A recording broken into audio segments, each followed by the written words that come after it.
Ladies and gentlemen, welcome to the Merge Medical Podcast. I'm your host, Dr. Jeff Brown. I'm joined by my co-host, Dr. Jeff Cole, and Dr. Jose Bolanos.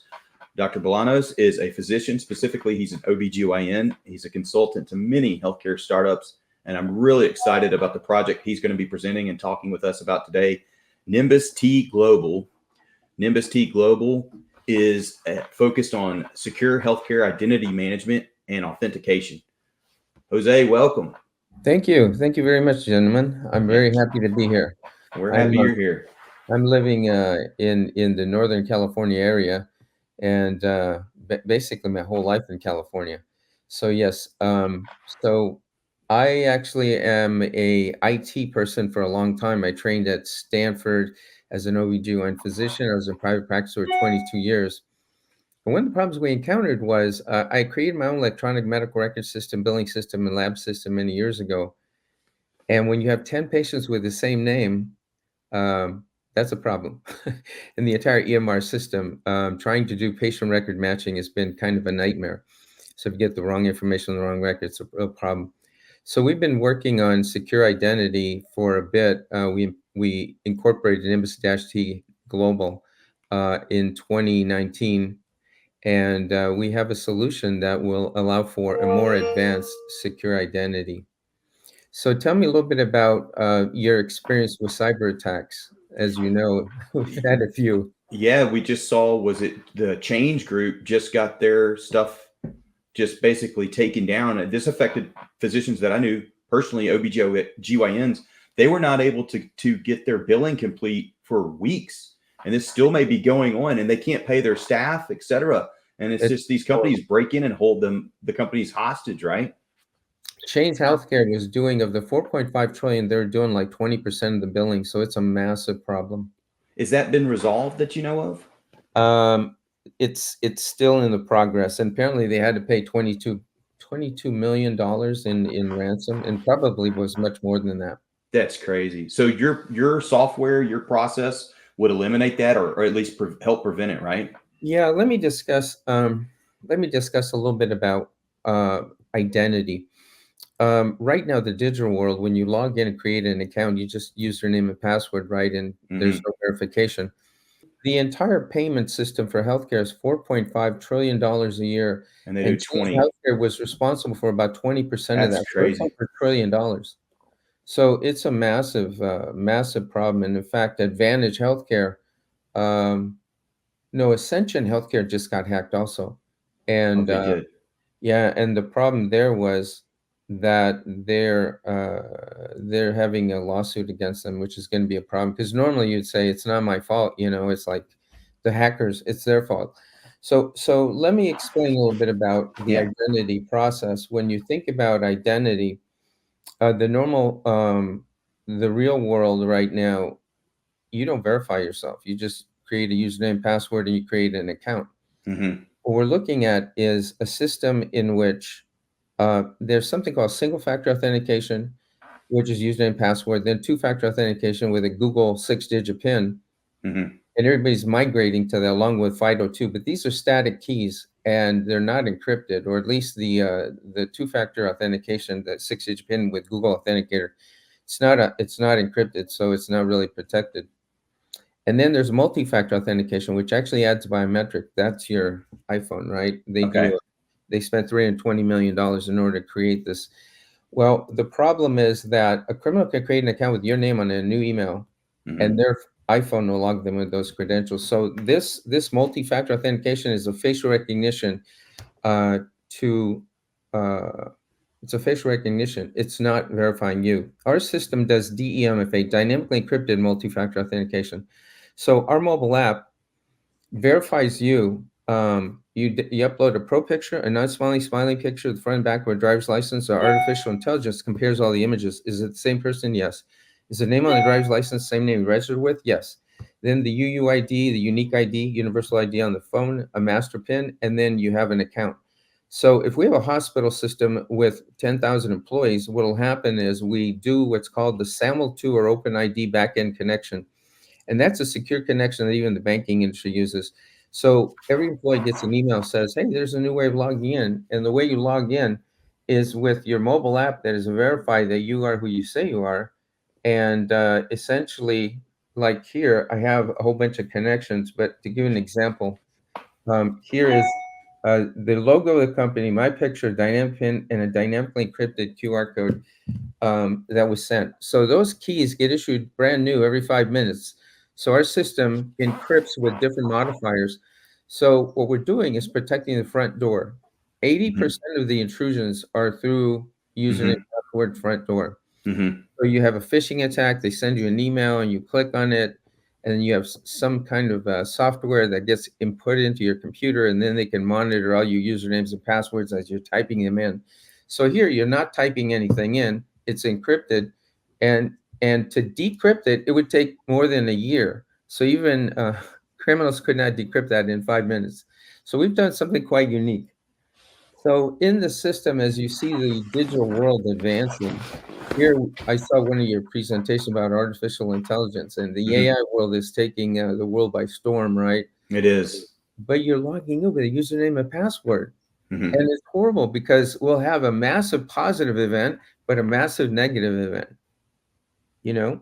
So the Nimbus-Key system would actually lock that front door where criminals, only good people would actually want to create an account to log in and verify who you are. So the federal government, I know the AI world sent letters to the government saying, please stop the development. I'm sorry, it's too late. Yeah. But we need a secure identity, and the entire digital world needs secure identity in a way in which you're proving that it's you. So it protects you, and it protects the systems that you're logging into. So So Jose, take me from just a very simple practical approach. I'm a doctor. I log on to Epic every day, right? And through the Baptist system, not every day, but 5-6 days a week, whatever it is. are you using a RFID card and a PIN? Or No, I've just got a username and a password, which they make me change every 3 months. And like everybody else, it gets harder and harder for me to remember all my passwords. And you end up changing a character or two, and then it'll say, "Oh, you already used that one." So and then, "Oh, I forgot. Now I can't log on. I've got to call this person in IT. They've got to reset it. It's a major pain, and it doesn't feel very secure, right? It happens to everybody. And I'm like, why can't I just stick my eyeball up to the screen and it scan me on? Does this thing, Nimbus-T, does it take the place of that? yes, And it does. Yes, it does. well, sign me up. So what happens is, let me see if I can share something here. Yeah. And then while you're pulling that up, this would be a system that you would sell to, say, a Baptist hospital system, and then me as the employee would sign up with authentication, and you're going to show it here. Excellent. Yeah. Can you see this? So I see it. It looks great. Yeah. here's a Nimbus-Key system, and so here's a mobile app. And so we've made connections for quite a number of systems, and like I said, it's protecting the logins in the process. So if I go in here, can you see my screen? Mm-hmm. Yes. Yeah, it looks good. So what we've done is this is the way that you log in on the login screen. It actually logs in with a way that is a lot easier. Mm-hmm. If we had a hospital they said we have, normally you would see the QR code on the phone and you would scan it with the camera in here on the laptop, because the laptop has a camera, but you had in a hospital, all these computers that don't have cameras. So our system detects, is there a camera? Yes, it activates. If there is no camera, it actually instead shows a different encrypted QR code of the system you're trying to log into. And you press this little button in the right-hand corner on your phone, activates the camera, and you scan the QR and then punch in the 6-digit PIN. So we call this a mirror image logistics. So whether you have a camera or no camera, it's a new way of logging into systems that makes it much more powerful. So right now, I'm not going to give a demo. There's a little video on our website you can see showing it. It's a 4-minute video that I described the entire process. What's the name of your website for our listeners? Nimbus-T.com. Nimbus-T.com. Yes. So Jose, I think I understand, that what you're building, incredibly powerful. I think you're targeting, enterprise, business to business. For me, if I'm incredibly excited about this, I still have to wait to some degree for some of the end users or some of the platforms I use to adopt this. Is that? Yeah, right now we've implemented Salesforce, AWS, Google Workspace, Microsoft Azure Active Directory, and we have a plugin for WordPress. There's 800 million WordPress websites. And we're looking into, again, once you connect with systems, it's more protective. The social media does a front-end connection with OAuth and some of these systems. So when you think about single sign-on to a enterprise system, single sign-on means you log in once. And like you said, right now, they're requiring almost 16 character passwords. You can't memorize that. No. So if when you're talking about logging in, you log in with username, password, and two-factor authentication, and then all of a sudden your admin has your privileges. So all of a sudden you have 10 things that you logged in immediately. You don't have to punch in a password anymore. So this makes it really easy for the criminals because they get an admin account and they have access to everything and they can encrypt everything. So that's a huge nightmare. So that's the B2B. Right now we're talking we have a contract with the healthcare, the DHA, Defense Healthcare Administration. Biopharma companies are doing clinical research internationally. They need to do a KYC, and again in the banking, KYC AML, know your customer, and anti-money laundering. So they want KYC verification of the participants in clinical trials because they're getting paid, and criminals apparently coming in, creating fake accounts and getting paid for it. So it's, and Well, again, if you're a biopharma company and you have all this information and millions of dollars in order to get your patent, and all of a sudden somebody steals that, and that's what's happening with the government and universities and hospitals. So it's not good. Yeah, and it's crazy just as a consumer, not speaking as a physician, but you have all this private data that you trust these entities to protect, and they're not always able to do that. You could not count the number of entities that has your social security number, your birthday, your address, all of this information, and you see them get hacked every single day, right? And it's terrible that these companies that are doing a lot of the marketing, they're reselling all of your information. And how is that even legal? Right. When you think about HIPAA regulations, right, we're supposed to protect all this stuff, but yet hospitals are actually selling the information and they're saying it's de-identified. I don't think so, So this is a little frightening. This is where the artificial intelligence world comes into, concern, where you're putting so much information in there. It's now accessible to the dark world, and like I said, right now we have elections that are going to be coming around the corner, and the amount of false information that can be transmitted and changing people's thought processes. You even have videos that are able to be created of people. I mean, there's some Yeah. of Yeah, you can't tell. You can't tell. You can't tell. No, it's a little frightening. So It's a little scary. Yeah. So to answer your question with regards to actually, with regards to what's happening right now, like I said, we're members of x9.org. That's a cybersecurity team to the banking. Now, as you know, bank-to-bank transactions, the SWIFT and ACH networks, right? What's interesting is normally in a structure, in a business structure, you have a buyer and a seller and their banks, and the banks are doing the transactions.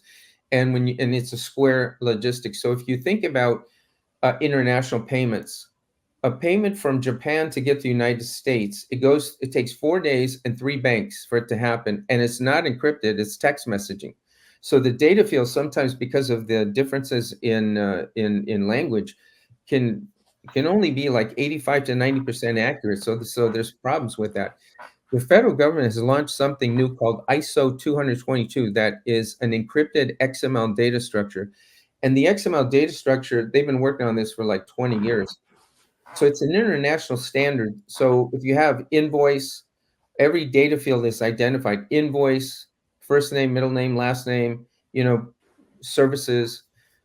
So all of a sudden, this new system, the federal government, is called the FedNow, fast-pay digital system. And so this encrypted XML data structure, all of the banks in the US and Canada are now moving in this direction. And it will actually include the crypto world also. So banks will be able to do crypto transactions and save your cryptocurrency in those. So it's rather interesting. And as you know, when we think about payments, we have in the healthcare industry, it's not a square. It's there's somebody in the middle, the third party administrator, right? Mm-hmm. Yeah. So when I graduated from residency, a day in the hospital was $2,500 a day. Today it's $50,000 a day. Why? The contracts are paying hospitals 10 to 30% of the bill. So on that $50,000 bill, they're getting paid $5,000. And under contract, doctors are getting paid what? 30 to 40% of the bill on the high end. So what's happened is retail pricing has gone through the roof, right? Retail pricing is almost fraudulent pricing. So I was hospitalized 2 years ago with a brain infection, a viral brain infection at a Stanford hospital. 7 days in the hospital was $350,000. That's crazy. And they got paid $150,000, 30%, okay? And this is so to prove what I'm saying. And then I had a kidney stone at O'Connor Hospital in San Jose, and I was in the emergency room for 6 hours. This was like 4 years ago.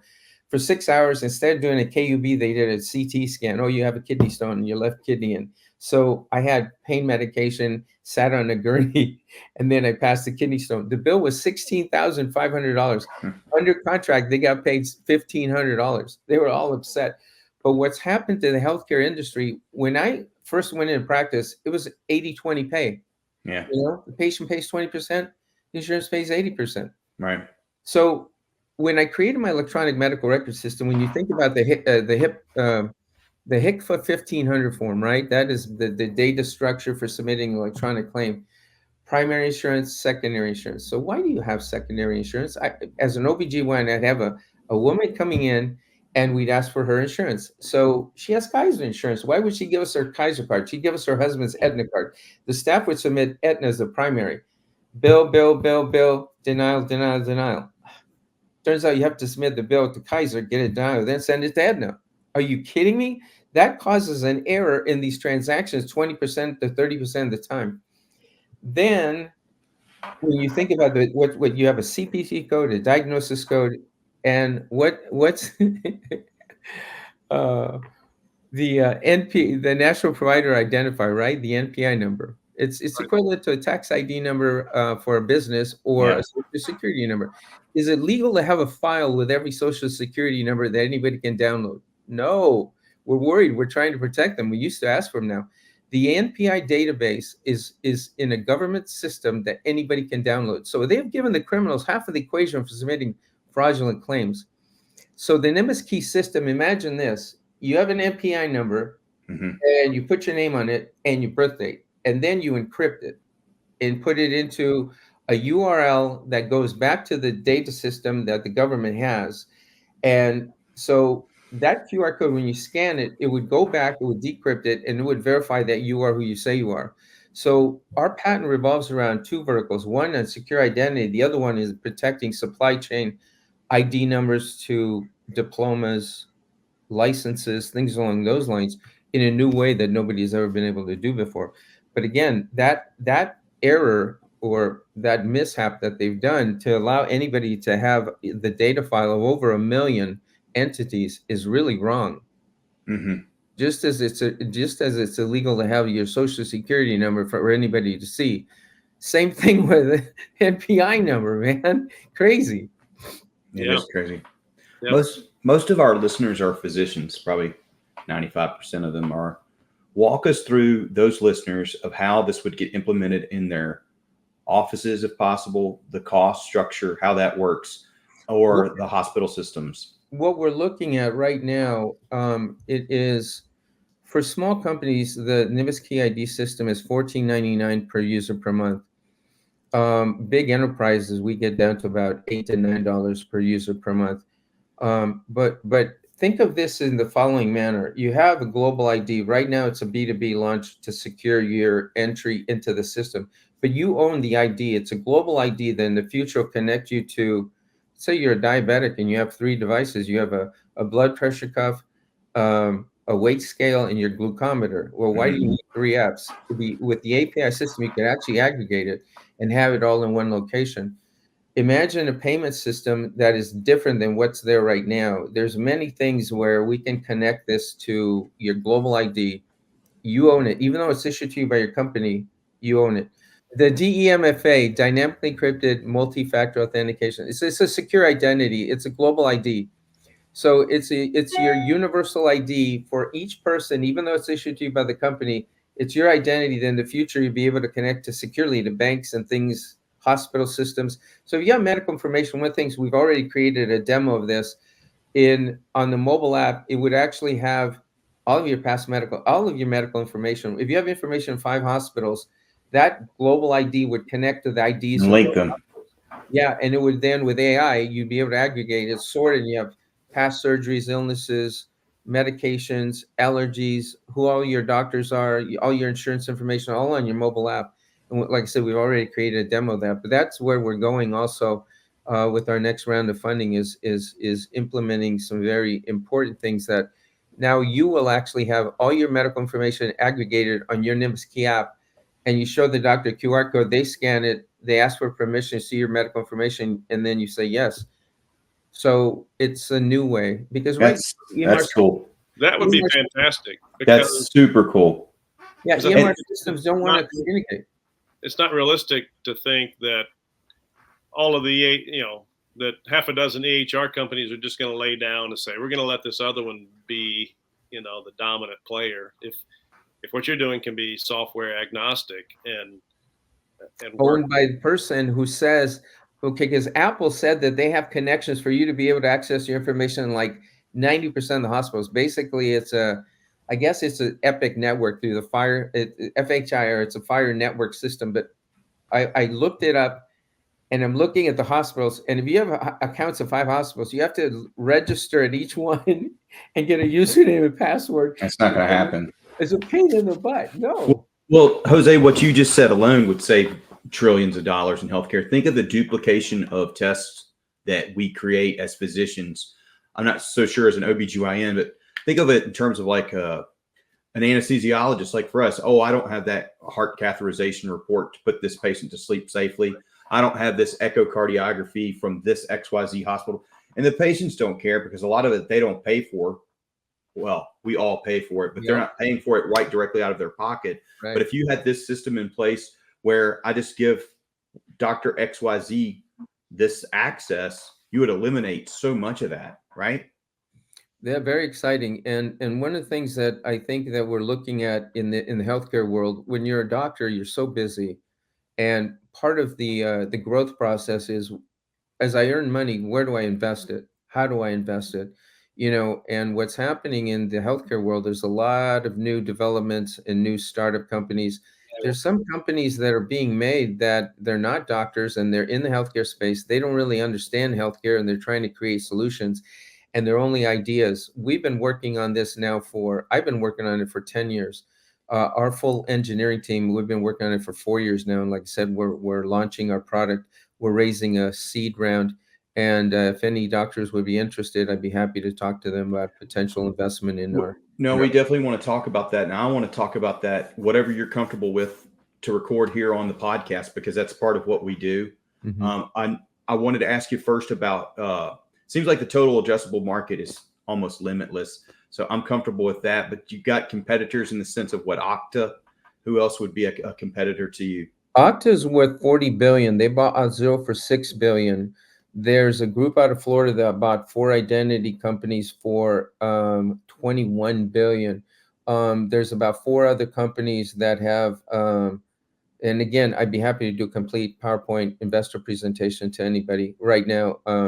I'm not selling shares in the company yet. I'm just informing. Okay, so from the standpoint of SEC regulations and things.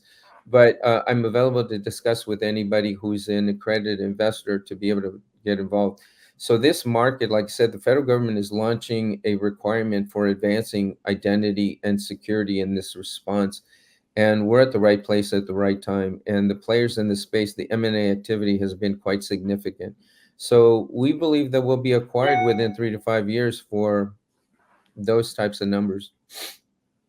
Well, one problem I've seen with many of the startups we've been acquainted with and familiarized with is the wide scale commercialization. Like it's pretty easy to come up with an idea, and everybody thinks that's the hard part. That's actually the easiest. And then I think it's fairly easy to come up with a prototype, perhaps a software package, but the challenge becomes the scale. Mm-hmm. So tell me about that and what you're planning and how you're going to overcome that obstacle. We're on AWS, and one of the things, we've signed an exclusive right of distribution with Vannon Healthcare out of the United Kingdom for them to distribute Nimbus-Key. They actually have the Green Cube EMR system, and they have like 360 hospitals. And we have 3 other VARs or value-added resellers that are selling cybersecurity services, and they have a customer base. So we're connecting with VARs in order to distribute our solution to their existing customer base. Yeah, so right now it's we don't want to go too big too fast. Right now, like I said, WordPress, small to medium-sized companies is what we're focused on right now. We do have some very big players. Like I said, we signed a contract with DHA, and we have 2 biopharma companies that need help with identifying more for a B2C, right? So if you have an 80-year-old person, right, that's a patient, do they actually want to do the entire KYC verification on the phone? Probably not. But if you have their information on your medical record, and EMRs don't have pictures of patients on them mostly, and they should be putting the patient's picture on there. Is what Tom Johnson, one of my friends, there's 100 pages of Tom Johnson's on LinkedIn. So that's the problem we're dealing with, right? So in our system, you have the image of the person, and we verify that it's you on multiple variables. And so what we're dealing with here is we're looking at, on your phone, you have a Starbucks card right on it, and you have a barcode that actually you go and pay with the barcode. Barcodes are scary because it's all text, and anybody can steal a barcode and reuse it, right? Mm-hmm. Similar with QR code. A QR code is normally text.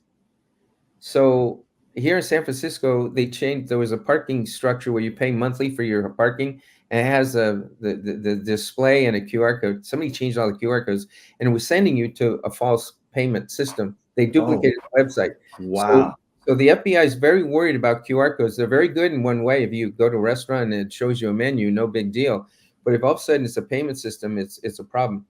Ours, what's really incredible is if you take an ID or a URL and you encrypt it, there's no way, you have no idea what to do with it. So we're protecting that aspect of it. And again, our patent revolves around, imagine this. So as I was saying, if you're a patient, we could actually issue a static encrypted QR code on your phone that you go and check in, scan, punch in your PIN, and that would be okay. That's the first layer of protection. Our dynamic, where it changes every 5 minutes, that's more advanced. That's more for the B2B launch.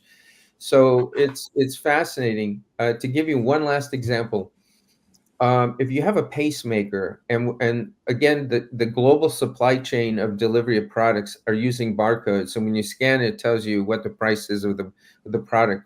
So there's pacemakers. We have a brochure that I can't show you right now on the screen, but we can.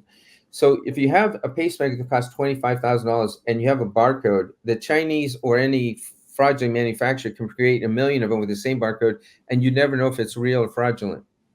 If you take that barcode, the manufacturer produces these products. The FDA is mandating that every ID of every product, medical device made in the United States has to be registered with their system. Why?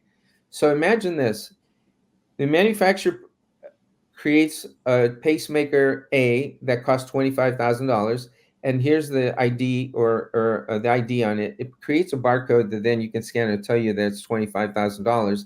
But at the same time, it takes that ID, encrypts it, puts it into a URL, then into a QR code, the Nimbus-Key product ID. You would scan it, and it would take you back to the manufacturer data system. They have the key to decrypt it. They would decrypt it, and then it would show you this invoice for this product manufactured by this company, delivered to this customer a year ago. So you just scanned a duplicate. So we could actually protect fraudulent manufacturing across the board. So there's some really interesting things that we're doing. Yeah, I thought this was some kind of password keeper device. I'm going to have a hard time summarizing this, Jose. This is a lot of stuff. I mean, good stuff. Yeah, we got really good stuff. I would summarize it into two things. One is a secure identity that goes beyond anything out there for protecting login systems. Number two, there's an opportunity coming up that the second half of our patent really revolves around protecting supply chain. Product IDs can now be protected where you can't duplicate as you can with the barcode. One of the things that we're looking at is this. Let me discuss one interesting logistics that we're looking at. We're talking a hospital system in Pennsylvania that has 5,000 employees. Now, they're providing full coverage health insurance, $40 million a year. Mm-hmm. Now, when the employees actually receive the insurance, where do they go to receive their care? They go to the hospital and the doctors in the circumference of that hospital. So under contract with the insurance company, the hospital's paying $40 million a year.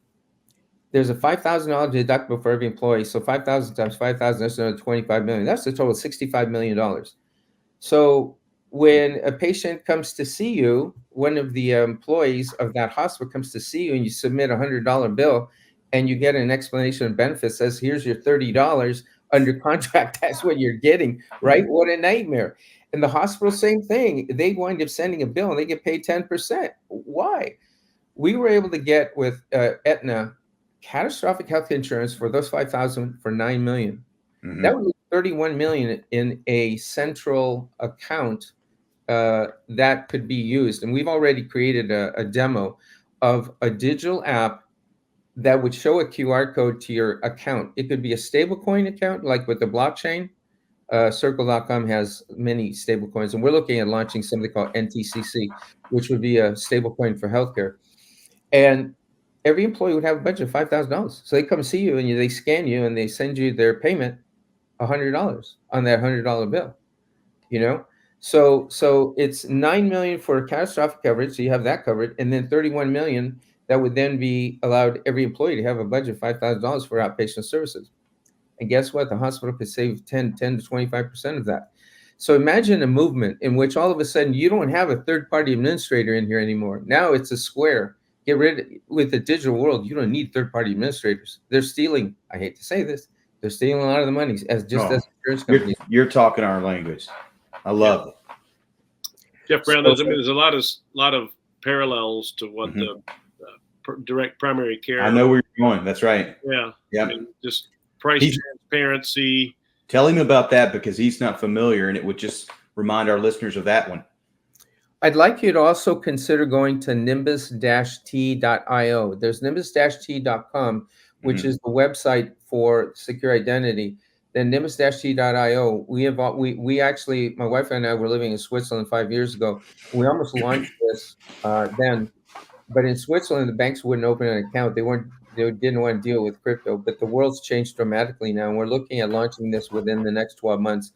And one of the ways that we'd like to do that is imagine a hospital system that would say that all of a sudden we can do some pilots with hospitals and say, you know what, the money that you're spending right now, let's modify this logistics. And now the hospital, because normally with HSA accounts, the money goes out, right? Each employee gets the money and then they misspend it. Here, the money stays in a central account in a partnership with the hospital, and the hospital owns the money, and the budget is only on the app of every employee. And then they can transfer the payment instantaneously. So continue. Yeah, no, I like the model because you can go out and find vendors and find out what their cash price is, where they're making profit. It's good business for them. But well, imagine this: we've been kept in a hole in which we used to lead the entire industry. And then all of a sudden they're killing us in private practice, making you go work for Kaiser and Enterprises. And I imagine the ability to all of a sudden have doctors take control again in such a way that the funds are not being used to pay for insurance. The funds are being used to pay for healthcare. Right. Right. And so this would enable doctors to go into private practice. You don't have to sign insurance contracts. And because if it's the hospital beginning this, number one, we've been prevented from creating groups, right? Like we're supposed to have our own independent pricing. This system would allow you to have your own price. If you want to charge for 15-minute visit $50 or $150, you actually put it right now. It's like $250 because you're getting paid $25 on a 10% payment, you know. But if you don't have insurance, like I said, the fraudulent retail pricing right now, people are losing their houses because it's fraudulent pricing because of these contracts. I wrote a letter to the government, one of our senators, saying we have to pass a law that says that it's illegal for insurance companies to contract discounts more than 30%. So consumer never pay more than 30% of what an insurance company. Fraudulent retail prices would drop 50% overnight. You know, so we've lost control. We need to take back control. And taking back control means that we're making sure that the delivery of healthcare is better for the doctors that are delivering the care, working 100 hours a week, right? And the patients who need the care. When right now, to give you an example, we're 56th in the world in perinatal mortality. Why is that? We're not first. We're 56th. You know, we're talking about our population, the longevity. When you look at the growth curves, we're like at the bottom end, and we're spending more money than anybody else because the insurance companies are stealing all the money. Yeah, it's not going to healthcare, right? Right. It's not going to health. It's going to profit when it should be used to buy healthcare. Yeah. Tell me a little bit about your experience with regards to the billing processes. It's the same thing. I mean, we get paid a fraction of what the charges are, and it's a game, right? And it's also you have no control over it. There's no negotiation. There is none.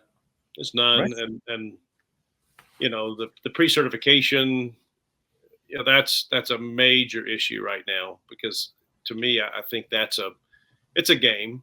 You know, the insurance company will ask for a peer-to-peer. You'll get a call. Your office will get a call at 4:30, right? While you're trying to get the patients that are there. You're trying to get everybody managed, and you know, you don't have an opportunity to respond to that, and then they'll say, "We tried," you know. Or in my world, you know, I did pain for 3 years. You want to have a peer-to-peer talk with me about a cervical epidural that I'll get $76 for, and then pay my 60% overhead to? And what's it's crazy. Well, the way I think about it is this: in order to change the world, you can't change it in the existing architecture. We can change it in the internal architecture. When you're talking about the doctors who understand the pain, and the hospital is saying, wait a minute, I'm paying all this insurance and I'm getting paid what, 10% of my bills? And changing the architecture, there's some hospitals are already doing something like that, but they're not using the logistics of the stablecoin world, or now the federal government with their fast digital payment. It's electronic payment in seconds, okay? And so what's interesting is that we don't need third-party administrators. The hospital and the entire community in that region would then understand, hey, guess what? We don't have to sign contracts anymore. And those other businesses in the vicinity will then see the value. And what's interesting is that they can do their own similar logistics in a way where we're paying X amount a year in full coverage. Let's see, the 9 million. So it was 25% of the full fee is actually now catastrophic coverage. So you have that delivered, and the rest goes into a digital account. And we can do a partnership with, you know, with Chase Bank or any of these other banks in which their account would manage it, and these would then be digital payments that can happen. So that is the future, and we need to change it. Like I said, it's affecting the entire health of the entire United States. So there's some really cool things, and I'm really happy to talk to you all and to talk to your audience, because we can change the world in a very positive way on multiple ways here. So you can see that the IT world is important, and as we manage information, the ability to simplify, improve, and secure, that's what God has put us here to do, is to improve things. So Nimbus is sitting at a very important place here. As I said, that we're in Washington, D.C. with X9, the cyber team to banking. And so having dealt with identity and patient identity and identity for many years and looking at where the problems are, I think we positioned ourselves in such a way that we really are at the right place at the right time with the right solution. I'm going to try to summarize this, and then I'm going to allow you to just follow up because there's so much involved in this. This will be a difficult summary, but this is a true encrypted personal authentication system that can interface with multiple business entities, including hospitals, physician offices, to facilitate identification and payment. Not payment yet. But it can, but that's potential. The future. Yeah, we like I said, we have demonstrations on this, and we will actually implement it. And we already have. Yeah. So to summarize, like you said, it's the secure identity and protecting the login of systems, which is 80% of the time criminals are getting in through the front door. Right. Right. Well, Dr. Bolanos, thank you so much for joining us with the Merge Medical Podcast. This has been a fascinating discussion. I think we could have gone for hours and hours, and I apologize for the short time frame. I'd love to bring you back for a live interface with our members and discuss an investment in the future. So I'm Dr. Jeff Brown, Dr. Jeff Cole. Thanks for joining us. Thank you.